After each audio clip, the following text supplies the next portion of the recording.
कि मैं भारतीय जनता पार्टी का महाराष्ट्र प्रदेश का प्रभारी हूँ। साथ में लोकसभा चुनाव का लड़ाने के लिए एक बहुआयामी योजना, विस्तारक योजना है, उसका भी मैं नेशनल कन्वीनर हूँ और राज्यसभा का सांसद हूँ। इससे पहले राष्ट्रीय उपाध्यक्ष, गुजरात का प्रभारी और मेयर के साथ साथ उप मुख्यमंत्री का दायित्व उत्तर प्रदेश का था। महाराष्ट्र में विगत बहुत एक लंबा अरसा हुआ है मुझे, या मैं ये कहूँ कि विगत 15 दिनों में मैंने विभिन्न जिलों का प्रवास किया है और आज भारतीय जनता पार्टी का स्थापना दिवस है।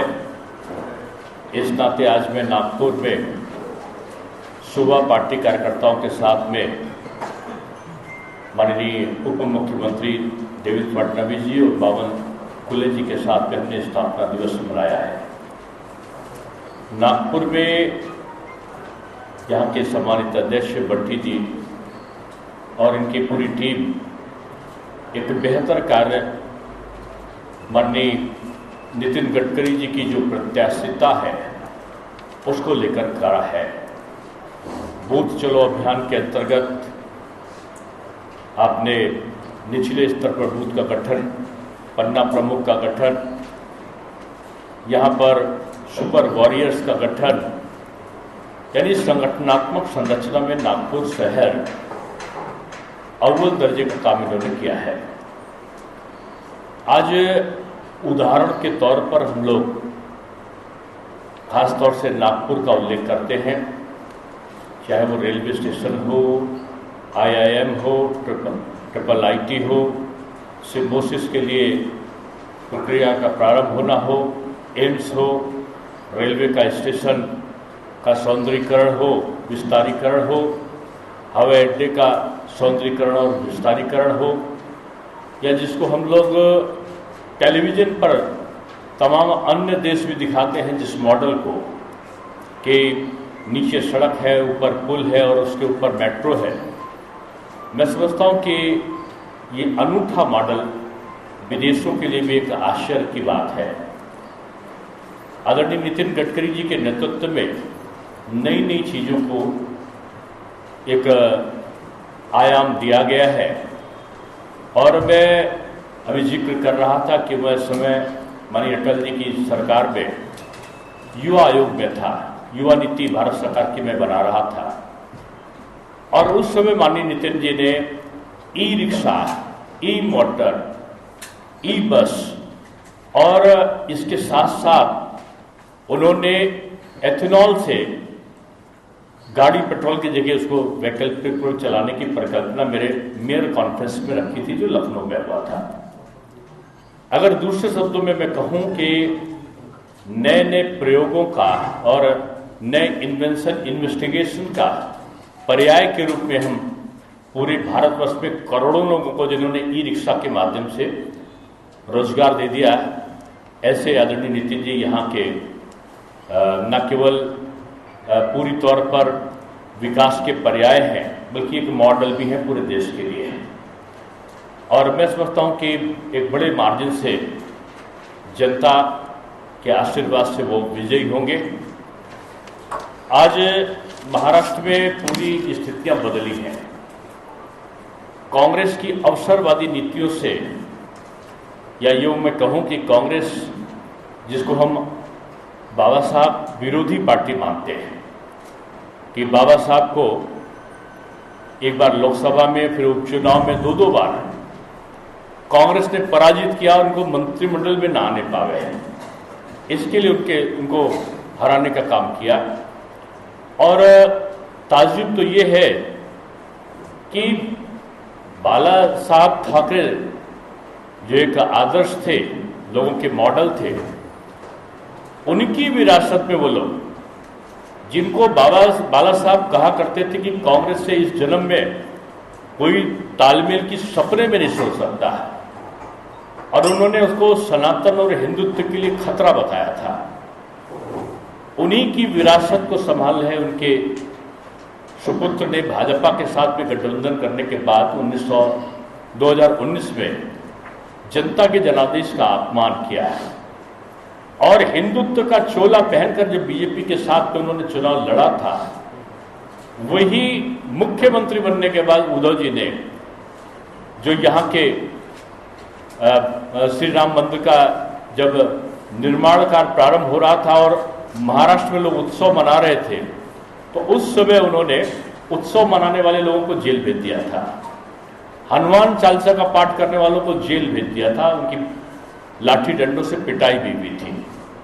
उन्हीं के समय जरा सा प्रतिरोध करने पर कंगना राणावत का मकान गिरा दिया गया था और उन्हीं के समय जरा सी सोशल मीडिया पे टिप्पणी करने पर खासकर ऐसे सोशल एक्टिविस्ट को जेल भेज दिया गया था। यानी डिक्टेटरशिप, भ्रष्टाचार का पर्याय थी पिछली उद्धव सरकार जो कांग्रेस और एनसीपी के साथ में काम कर रही थी। आज कांग्रेस ने एक नया न्याय पत्र निकालने का काम किया है। ये न्याय पत्र, कांग्रेस का जो न्याय पत्र है, ये मृग मारीचिका की तरह है जिसका कोई अंत नहीं है। पीछा करते जाओ कुछ मिलने वाला नहीं है। कांग्रेस अगर वास्तव में देखा जाए, कांग्रेस झूठे वादे की चैंपियन है, नेशनल चैंपियन। और कांग्रेस न्याय पत्र की आड़ में जनता के साथ अन्याय करने की साजिश कर रही है। ये जो बात कह रहे हैं वो मोदी जी पहले कह चुके हैं। नमो ड्रोन दीदी, लखपति दीदी, पहले से शुरू किया महिला सशक्तिकरण का। महिलाओं के नाम प्रधानमंत्री आवास होगा, महिलाओं के नाम शौचालय होगा, कोरोना होगा तो महिलाओं के खाते में, जनधन खातों में सीधे 1500 रुपए पहुंचेंगे। गैस का सिलेंडर होगा तो महिला के नाम पर होगा। आरक्षण होगा तो महिला के नाम पर 33% का आरक्षण कांग्रेस ने नहीं दिया, बीजेपी ने दिया है। यानी नारी सशक्तिकरण का प्रयत्न करने वाली भारतीय जनता पार्टी है और नारी का अपमान करने वाली ये कांग्रेस है जो शक्ति का अपमान करते हैं। अभी राहुल जी का बयान आया शक्ति के अपमान में, और रणजीत सिंह सुरजेवाला ने भी, मैं तो कहूंगा, मेरा आरोप है कि राहुल गांधी के कहने पर उन्होंने हेमा मालिनी जी पर, यानी नारी शक्ति पर प्रहार अपशब्दों के द्वारा उन्होंने अशिष्ट भाषा का प्रयोग करके किया। इसका जवाब जनता चुनावों में देगी। और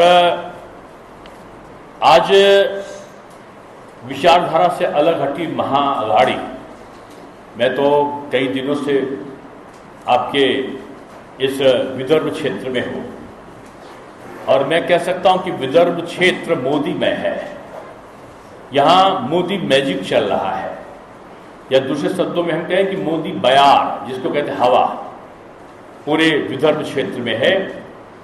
8 तारीख को चंद्रपुर में और 10 तारीख को रामटेक में माननीय मोदी जी की सभा है। कुछ समाचार पत्रों ने गलत समाचार दिया, मेरा उनसे हाथ जोड़कर निवेदन है कि सभा के बारे में सही कम से कम सूचना दिया करें। मोदी जी की सभा टली नहीं है, वो किसी एक समाचार पत्र ने निकाला कि उन सभा बढ़ गई, निरस्त हो गई। ऐसे भ्रामक समाचार से बचना चाहिए। उनकी सभा 10 तारीख को है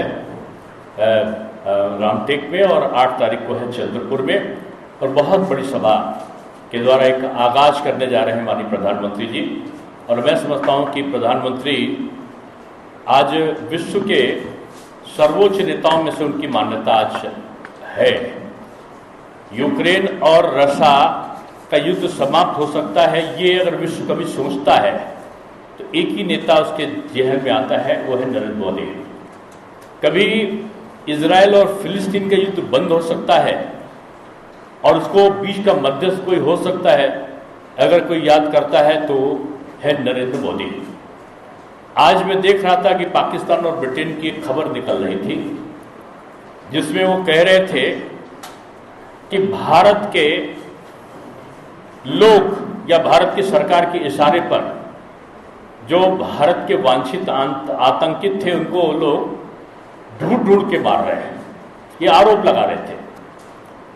हालांकि भारत सरकार ने इस आरोपों का खंडन किया है, लेकिन कम से कम भय है आज आतंकियों को भी है, घुसपैठियों को भी है, जो हिंदुस्तान में आतंक करने के बाद पाकिस्तान में अपना शरणगाह समझकर चले जाते थे, उनको आज ये पता है कि भारत में कहीं भी आतंकी घटना करी तो खोज कर लोग उनको मारेंगे। ये बात उनके जेहन में डर पैदा कर रही है, अच्छी बात है। हालांकि भारत सरकार का इससे कोई वास्ता नहीं है। मैं यही कहना चाहता हूं कि ये चुनाव परिवारवादी और राष्ट्रवादी ताकतों के बीच में है। आपने अभी 2 दिन पहले सुना होगा कि जीजाजी मैदान में है। जीजाजी की जो अंतर्मन की इच्छाएं थी वो हिलोरे ले रही हैं। सांसद बनने का सपना उनको भी आने लगा है, और सांसद बनने का सपना दामाद जी को इसलिए आ रहा है कि वो गांधी परिवार के दामाद हैं। यानी पारिवारिक परंपरा का इससे विभत्स रूप कहीं नहीं हो सकता कि योग्यता का आधार परिवार का सदस्य होना। अब तो मुझको लगता है उनका मैं लड़ूंगा। मुझको तो लगता है कि अगर टिकट मिला तो वो चुनाव लड़ेंगे, और टिकट नहीं मिला तो वो घर में लड़ेंगे। ये सब हारने के बाद भी लड़ेंगे और टिकट ना मिलने के बाद भी घर में लड़ेंगे, और लड़कर इनका अस्तित्व समाप्त होगा, ऐसा मुझे लगता है। और मैं आज यही कह सकता हूं कि भारतीय जनता पार्टी का संगठन श्री देवेंद्र फडणवीस जी के सबल नेतृत्व में, बावनकुले जी की संगठनात्मक क्षमताओं के साथ और नितिन गडकरी जी के आइडियल कॉन्सेप्ट के साथ एक सबल नेतृत्व भारतीय जनता पार्टी का महाराष्ट्र में है।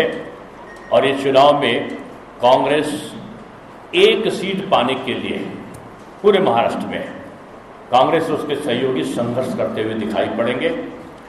और मैं दूसरी घोषणा आपके नागपुर में करके जा रहा हूं, क्योंकि नागपुर का जो संदेश है पूरे भारतवर्ष में संदेश जाता है।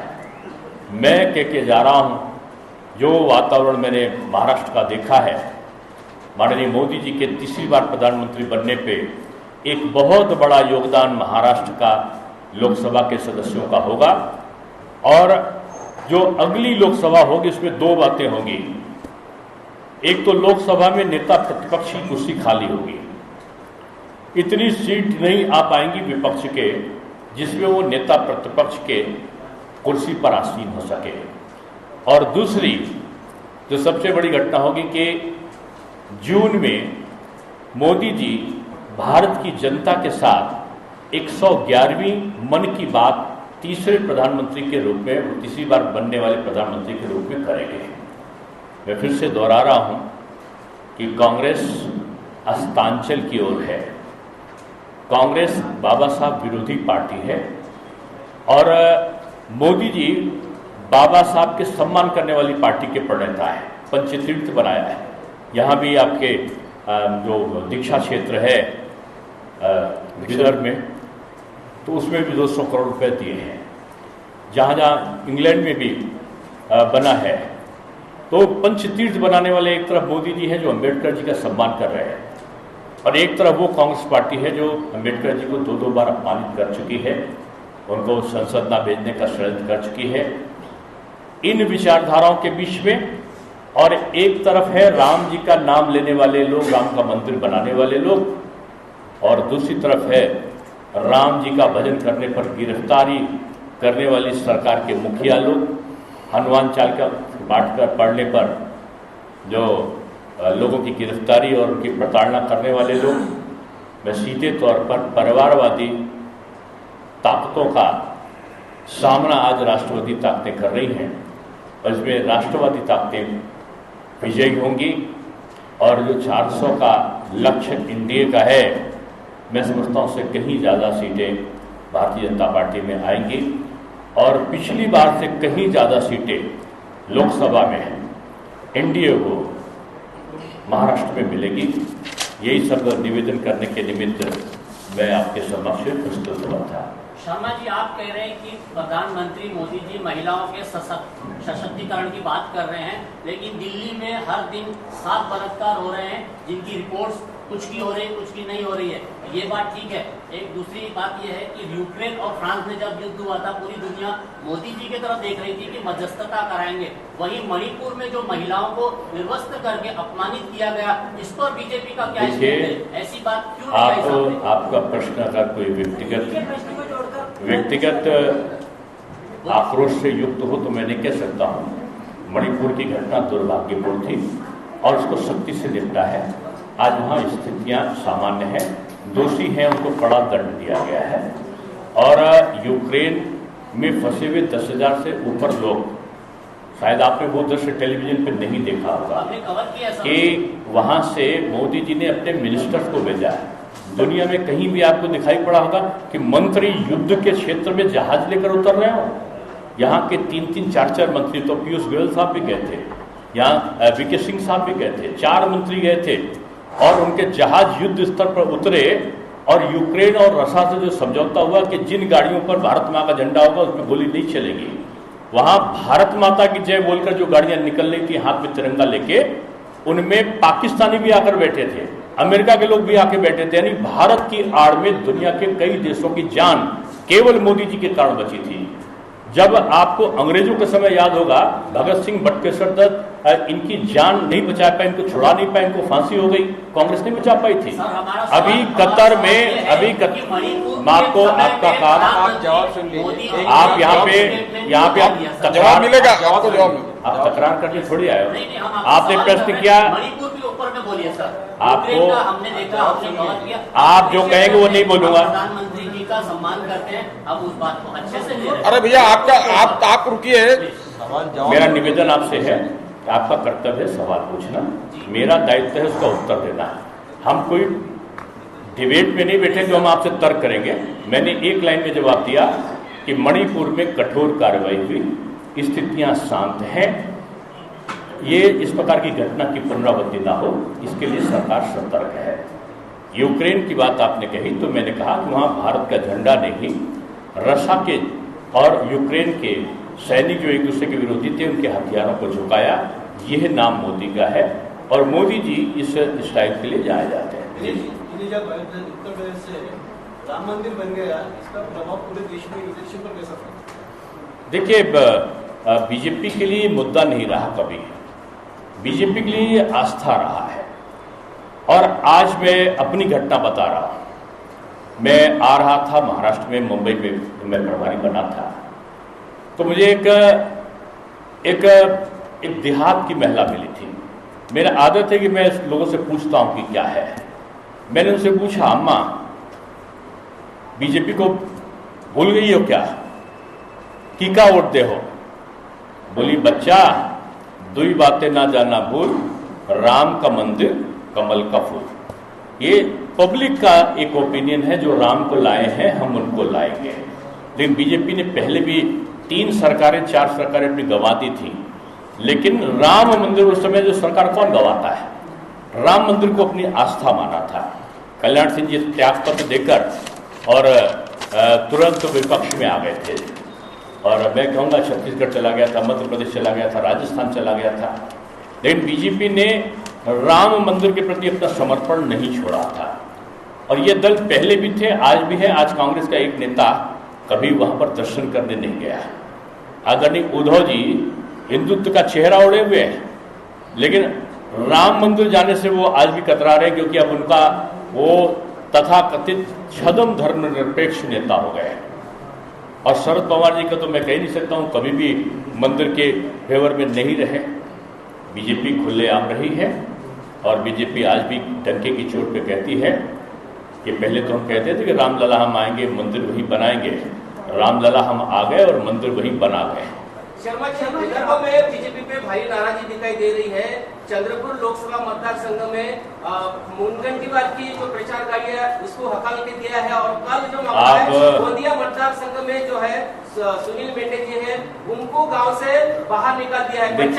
देखिए ये प्रोपोगंडा, विपक्ष का प्रोपोगंडा के बहकावे में आपको नहीं आना चाहिए। मैं ऐसा आपको निवेदन करूंगा। मैं कल चंद्रपुर था, परसों गोंदिया था, वर्धा भी था। मैं ये बता रहा हूं कि अगर आप जाके चंद्रपुर देखो तो वहां अजीब सी लहर मोदी जी की जहां है वहीं मुनगंटीवार जी के लिए, सुधीर जी के लिए एक अजीब सा सम्मान और आदर है। वन साइडेड चुनाव है और वहां आप बता रहे हैं वन साइड, वहां छोटा बच्चा भी जाएगा तो बता सकता है कि सुधीर जी क्या लाख, वहां पर शर्त केवल यही हो रही है जैसे नागपुर के लिए है कि नितिन जी 4 लाख से जीतेंगे कि 5 लाख से जीतेंगे, वैसे वहां हो रहा है कि सुधीर जी 3 लाख से जीतेंगे कि 4 लाख से जीतेंगे। महाराष्ट्र के प्रभारी हो, आज कई जगहों पर अपन उड़ीसा दे सके, कोई विवाद है, राष्ट्रवादी का विवाद है, शिवसेना की जगह सीट बंटवारा का प्रॉब्लम, आप प्रभारी हो कैसे? मैं बता, शर्मा जी आपने कहा कि कांग्रेस विरोधी है, अम्बेडकर विरोधी है, और आपने कहा कि अम्बेडकर जी को कांग्रेस ने चुनाव में हराने का काम किया है, लेकिन वही बीजेपी जो है वो संविधान बदलने की बात करती है। तो आप ये आप झूठे लोगों के चक्कर में कैसे आ गए हैं? प्रधानमंत्री जी ने भी कहा है और हमारे बीजेपी के सारे नेताओं ने कहा है, मोदी जी ने तो ये भी कहा है जब तक मोदी है कोई संविधान को हटाना तो छोड़, उसकी तरफ आंख नहीं दिखा सकता। कोई माई का लाल नहीं है जब तक बीजेपी है। संविधान को बदलने की क्या कोई सोच नहीं सकता। 2014 के पहले बीजेपी ने बोला था विदर्भ अलग दोगे करके, लेकिन विदर्भ के बारे में बीजेपी बात करती नहीं है, अभी तक विदर्भ अलग हुआ नहीं। देखिए, विदर्भा को अलग करने की जो बात आप कर रहे थे, मैं समझता हूं उसका सीधा आशय वहां के डेवलपमेंट प्रोसेस से था। और डेवलपमेंट इतना हो जाए, हर घर नल हो जाए, सिंचाई की व्यवस्था हो जाए, अच्छी चौड़ी चौड़ी सड़कें बन जाए, 24 घंटे बिजली आ जाए, अच्छी रेल की व्यवस्था हो जाए, मेट्रो सिटी अब नागपुर बन गया विदर्भ का ही, तो ये हवाई अड्डा अच्छा हो रहा है। तो ये जो डेवलपमेंट प्रोसेस है, कभी डिवाइड करने की बात जहां पर उसकी चर्चा होती है, उसका मुख्य बिंदु होता है कि विकास समृद्ध है और विकास होना चाहिए। बीजेपी पूरी तरीके से विदर्भ का जोरदार तरीके से टॉप प्रायोरिटी पर विकास करने का काम कर रही है। देवेंद्र फडणवीस सीएम बने थे, देवेंद्र फडणवीस का नारा था विदर्भ अलग, उसी से सीएम बने थे। आप बोले कि विदर्भ अलग, विदर्भ अलग तो दिखेगा ही, जब डेवलपमेंट में नंबर 1 पे होगा तो सबसे अलग ही दिखेगा। अब ये प्रश्न का उत्तर आ गया। अब दूसरा पूछ इसके बीजेपी की जो पॉलिसी और संघ की जो पॉलिसी है, संघ की वो प्रांत रहती है छोटी छोटी, और बीजेपी की पॉलिसी छोटे छोटे स्टेट की रही है, इसीलिए तो छत्तीसगढ़ और नहीं तो इसको आपको शायद थोड़ा और आप जो प्रश्न का उत्तर चाह रहे हैं मुझसे, उसका उत्तर मैं पहले दे चुका हूं। और आज भी बीजेपी छोटे राज्यों को करने का काम बीजेपी नहीं किया है। आप बीजेपी पर विश्वास रखिए। शर्मा जी, मेरा एक क्वेश्चन है, अपने ठाकरे जी पर जो आरोप लगाए कि उन्होंने राणा दाम्पत्य को वहाँ पे हनुमान चालीसा नहीं पढ़ने दिया था उनके बंगले पर, तो ये समृद्धि महामार्ग पर एक बस जल गई थी, उसमें 25 लोग मृत हुए थे। उनके परिवार ने नागपुर में आंदोलन किया था, उन्होंने भी देवगिरी में उप मुख्यमंत्री के बंगले पर हनुमान चालीसा पठन करने के लिए अनुमोदन किया था, उनको भी परमिशन नहीं दी गई थी, तो उन्होंने भी ये दो घटनाएं अलग अलग हैं, दो घटनाएं अलग अलग हैं। एक तो पूरे प्रदेश में हनुमान चालीसा का पाठ करेंगे, एक प्रदर्शन के तौर पर आप खुद ही बता रहे हो कि एक प्रोटेस्ट के तौर पर करने की बात हो रही है। मैं स्थानीय व्यवस्था से नहीं, मुझे जानकारी है, इसलिए मैं इसमें कोई टिप्पणी, इसके लिए इसमें मैं कोई टिप्पणी नहीं करूँगा। धन्यवाद। इससे अलग लोगों ने दक्षिण एक मिनट रुकिए, 5,000 लोगों ने अरे भाई साहब, अरे सभी को चांस दो, सभी को चांस दो। ममता जी बोला, करके पूछो तो अच्छा रहता है। आपने क्वेश्चन करके दूसरा अब जो लोग पूछ चुके हैं, मैं समझता हूँ जिन्होंने नहीं पूछा उनको पूछने दीजिए। आपकी आवाज जोरदार, इसका मतलब दूसरे कमजोर नहीं। आप तो हो गए ना, आप शांत रहिए। इस प्रकार प्रेस कॉन्फ्रेंस में हम मेहमान के साथ बैठ कर एक